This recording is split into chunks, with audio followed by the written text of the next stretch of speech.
పెళ్ళైనా పండగైనా వేడుక ఏదైనా పట్టుచీరల ప్రత్యేక వేదిక వారాహి సిల్క్స్.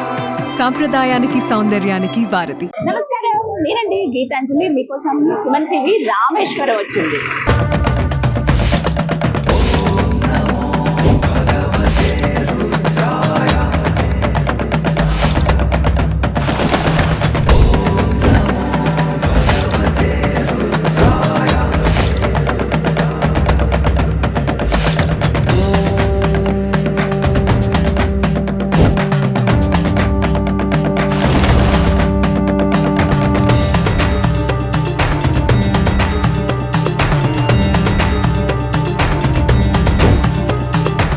రామేశ్వరంలో సుమన్ టీవీ.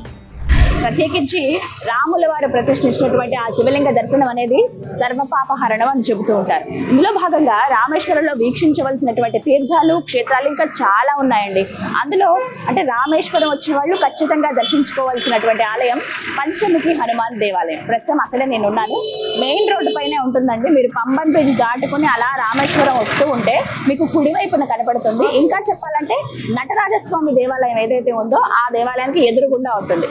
మరి వెళ్ళి దర్శనం చేసుకుందామా? ఇక్కడ ఇంకొక ప్రత్యేకం కూడా ఉంటుంది. రామసేతులో ఉండేటువంటి అంటే ఆ నిర్మాణానికి వాడినటువంటి రాయి ఏదైతే ఉందో అవి మనకి ఇక్కడ చూపిస్తారు. మనం దర్శనం చేసుకోవచ్చు. మరి అవి వెళ్ళి చూద్దామా?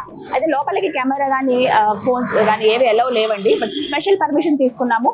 సాధ్యమైనంత వరకు నేను మీకు చూపించే ప్రయత్నం చేస్తాను. రండి.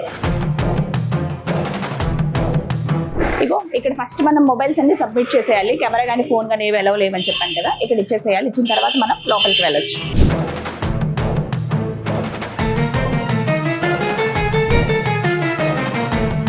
మనం లోపలికి అడుగు పెట్టగానే ముందు దర్శించుకోవాల్సింది ఒక సమాధి అండి. అది ఎవరిదంటే తులసీదాస్ బాబాజీ గారి సమాధి. వారు 700 సంవత్సరాల క్రితం జీవ సమాధి చెందారు.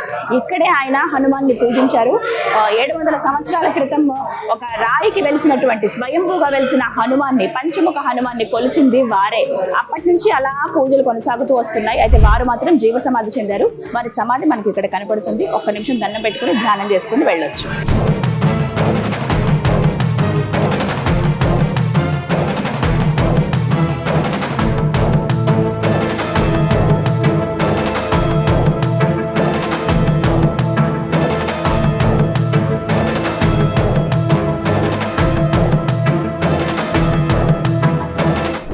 చక్కటి దర్శనం అయిందండి. ఎంత సంతోషం అనిపించిందో.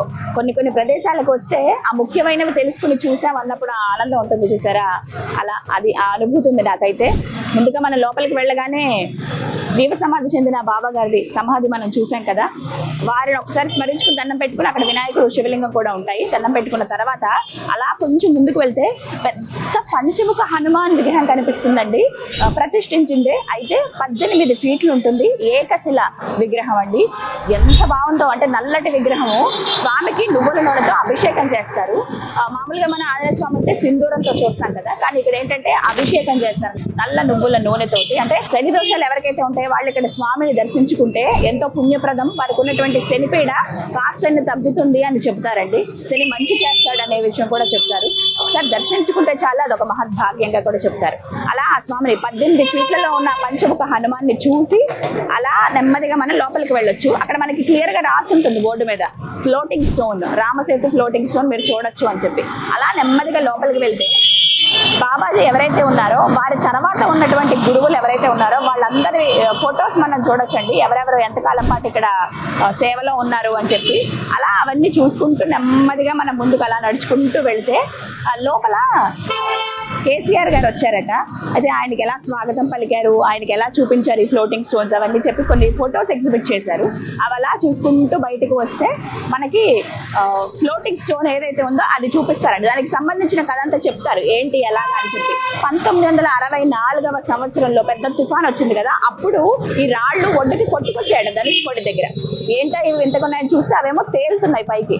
అప్పుడు అర్థమైంది ఇవి నిజంగా రామసేతు నిర్మాణంలో వాడినవే కదా అని చెప్పి తీసుకొచ్చి దానిలో కొంత ముక్క కట్ చేసి టెస్టింగ్కి పంపిస్తే ఇవి ఆ కాలం నాటివే అని తెలిసిందంట. అప్పటి నుంచి ఇంకా క్లియర్ కట్ నిర్ణయానికి వచ్చారు ఇవి రామసేతులో వినియోగించిన రాళ్లే. మనకి దగ్గర అక్కడ ఒక 10 రాళ్ల వరకు మనకు కనపడతాయండి. ఒకటి కంప్లీట్ గా వాటర్ లో వేసి చూపిస్తారు ఎలా తేలుతుంది ముట్టుకుందా అని. అసలు అది అంటే ముట్టుకునే అవకాశం లేదు. కొంచెం పర్మిషన్ అడిగాం, మేము ఇలా పలానా ప్లేస్ నుంచి వచ్చామండి, మీడియా నుంచి చూపించాలనుకుంటున్నామంటే జస్ట్ ఒక ఫోటో, చిన్న ఒక్క వీడియో కోసం మనల్ని అలౌ చేశారంటే. నేను అసలు ముట్టుకున్నాను, చాలా సంతోషం అనిపించింది. గట్టిగా కిందకి ఇలా పెట్టినా మళ్ళీ పైకి తేలుతున్నాయి అవి. ఇంకోటి కూడా చెప్తూ ఉంటారు, అక్కడ ఎవరైతే వాళ్ళ చేతితో స్పృశించినటువంటి రాళ్ళు ఉన్నాయో అవి మాత్రమే తేలుతాయి. ఇప్పటి రాయి కూడా చూపిస్తారు టెస్టింగ్కి, అదేమో మునిగిపోతుంది, ఇది మాత్రమే తేలుతుంది అనమాట. అలా వాటిని చూసుకుని మనం నెమ్మదిగా ఇంకొక విశేషం ఏంటంటే, కొన్ని వందల సంవత్సరాల క్రితం ఉన్నటువంటి అఖండ జ్యోతి ఇప్పటికీ వెలుగుతుందండి హనుమాన్ దేవాలయంలో. అది కూడా మనం దర్శించుకోవచ్చు. రాయిల్లో ఏవైతే ఉన్నాయో ఫ్లోటింగ్ స్టోన్స్, దాని వెనకే మనకి చూపిస్తారు. ఆ రాయి చూసుకుని ఒకసారి దండం పెట్టుకుని అలా ముందుకు వస్తే ఎక్కడైతే హనుమాన్ వారు స్వయంభూగా వ్యక్తమయ్యారో, పంచముఖ హనుమాన్, ఒక రాతికి ఆంజనేయ స్వామి వారి రూపం ప్రస్ఫుటంగా కనబడుతుంది. ఎంత అంటే చెక్కినా కూడా అంత అందంగా రాదేమో, మొత్తం సింధూరం రాశారు స్వామికి, ఇలా ప్రస్ఫుటం అవుతుంది రూపం అంతా కూడా. పంచముఖాలతో హనుమాన్ బుజ్జిగా భలే కనిపిస్తారు. అక్కడ ఒకసారి దండం పెట్టుకుంటే ఎదురుగుండా సీతారాములు చిన్న చిన్న విగ్రహాలు ఉంటాయి. అక్కడ కూడా ఒక 5-6 ఫ్లోటింగ్ స్టోన్స్ ఉంటాయి మనకి, పెద్ద పెద్దవి, ఈ మాత్రం సైజువి.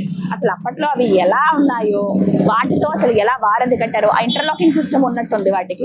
అందుకని ఆ రాళ్ళు కూడా ఒకసారి చూసిస్తే చాలు, జన్మ ధన్యమైనట్టే. ఆయన వీళ్ళందరూ అంటే ఆంజనేయ స్వామి గారి, సుగ్రీవుడు కానీ, వానర సైన్యం, వీళ్ళంతా స్పృశించి రామ రామ అంటూ వేసినటువంటి ఆ రాళ్ళు, రాముల వారు దానిపైన నడిచారు, రామ లక్ష్మణుల వారు నడిచినటువంటి రాళ్ళవి. అవి ఎంత పుణ్యప్రదమో కదా. అలా వాటిని దర్శించుకుని దండం పెట్టుకుని కాసేపు కూర్చుని అలా బయటకు వచ్చేయచ్చు. రామేశ్వరం అంటే మనం తెలుసో తెలియకో జీవితంలో ఎన్నో తప్పులు చేస్తూ ఉంటాం, కొన్ని పాపాలు చేస్తూ ఉంటాం. ఆ పాప ప్రక్షాళన, మనస్తాపం ఉంటుంది మనకి, అయ్యయ్యో ఇలా చేశాను అని. మనం ఏం చేస్తాం, పశ్చాత్తాప పడాలనుకుంటాం, పశ్చాత్తాపం పడతాం కూడా.